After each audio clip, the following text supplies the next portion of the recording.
first challenge to you, a very simple challenge, and you gave me a square image for a thumbnail. I don't know. I don't know about 5.2. I don't think you're gonna win the race like this. Welcome back to the Deep Dive. This is the place where we try to cut through all the noise and get to the core of what you need to know. And today, we are tackling a question that I think is the single biggest source of career anxiety for the last couple of years. Oh, for sure. AI. It's this feeling that if you didn't jump on these tools 6 months ago, you're already behind. Catch up forever. Yeah, that intense pressure, that fear of missing out. And we get it. We see that feeling of dread everywhere. So we took the source material you sent over, which is this really fascinating set of personal notes on the day-to-day use of a new AI tool. Yeah. And our mission today is to cut right to the chase. We want to find the definitive answer to that question of timeliness.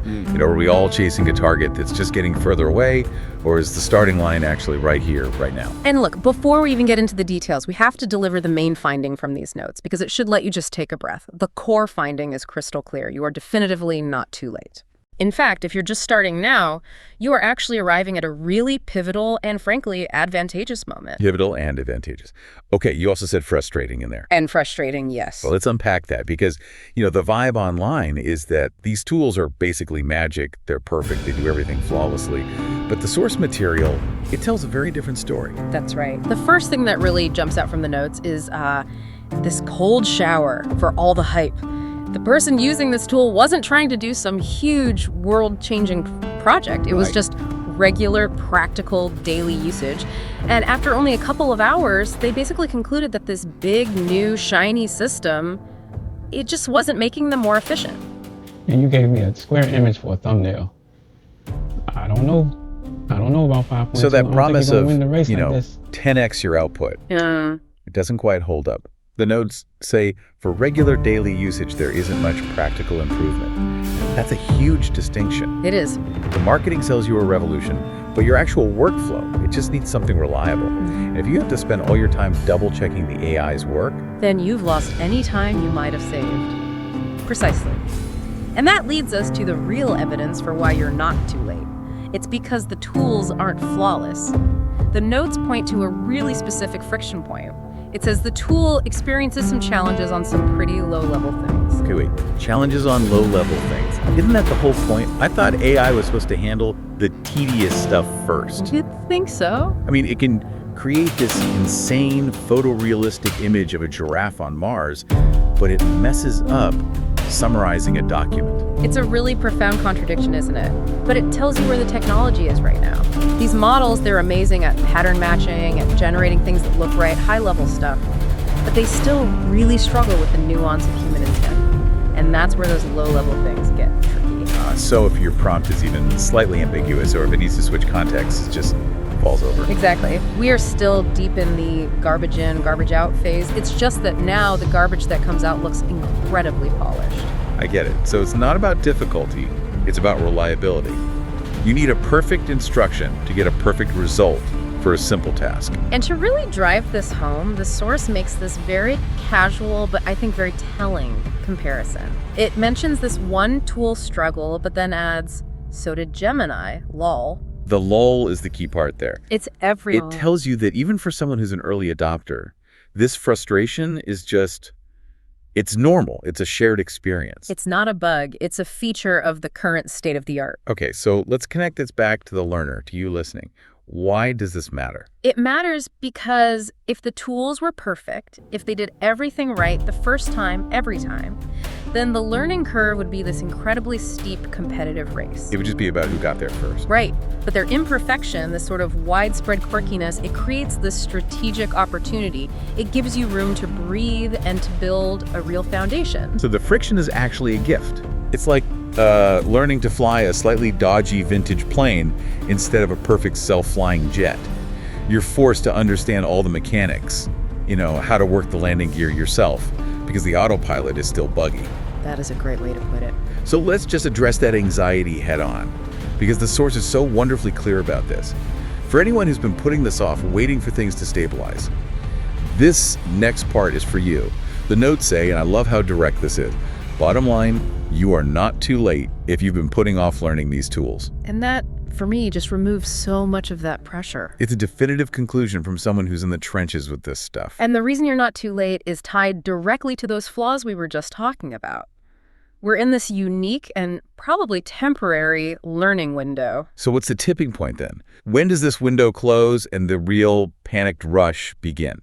The source actually defines that future moment very clearly. The time to rush will be, and I'm quoting here, once they are perfect. Think about it like a self-driving car. Once it's tested in every possible condition and it's proven to be flawless every time, that's when the whole world changes overnight. We are not there. We are in the training phase. That's a critical distinction. So right now is for measured practice, not panicked adoption. But here's the question. If the goal is to be an expert, why is this learning on an imperfect tool better? Wouldn't it be easier to learn on something that's already flawless? Oh, it would be way easier. But easier doesn't build expertise.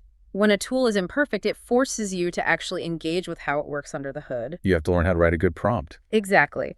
Prompt engineering isn't some abstract idea. It becomes a survival skill. You're learning how to compensate for the tool's weaknesses, for those low-level things. You have to be meticulous. So you're learning its failure modes. Yeah. You're learning how to verify.